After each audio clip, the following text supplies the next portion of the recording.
Right, so we've done positive gradient. Yesterday was negative gradient. Today is fractional gradient. Okay, so I'll go over one that just involves numbers and one that involves kind of a coordinate diagram. Okay, so the first one is gradient between this. Now, this formula, hopefully you'll begin to get to grips with it, you understand it a bit more now, and you kind of know exactly what it is. But we've got m is equal to y2 take away y1 over x2 take away x1. You label up your coordinates. That's x1, y1, x2, y2. Okay, so like before, starting off exactly the same way. Now we do have some negatives in here, so just be careful. So y2 in this case is negative 5. Take away y1, which is negative 2. Okay, so got to be aware of negatives. And down the bottom we've got x2, which is 5. Take away x1, which is 3. Now, negative 5 take away negative 2 is the same as negative 5 add 2. And then 5 take away 3 is just 2. Okay, now here, negative 5 add 2. Okay, remember if you think about a number line, if I've got negative 5 over here, I'm adding 2 on, which means I'm getting 2 closer to 0. I'm going to be at negative 3. So that is negative 3 over 2. When you're inputting into Hegarty, just go for negative 3 over 2. That cannot be simplified, but you are going to need to look out for if it can be simplified when you get to this point. Okay, so just be careful, be on the lookout for when it's done. Now, towards the end of the Hegarty tasks, you've had ones that have looked like this. Okay, where you've got a line on a quadrant. So what I want you to do is just look for the coordinates for which you can use this. So we do it exactly the same way.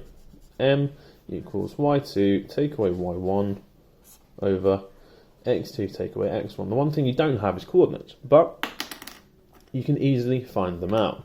And it doesn't matter which one is x1, y1 or x2, y2. You can switch them around. It doesn't necessarily matter.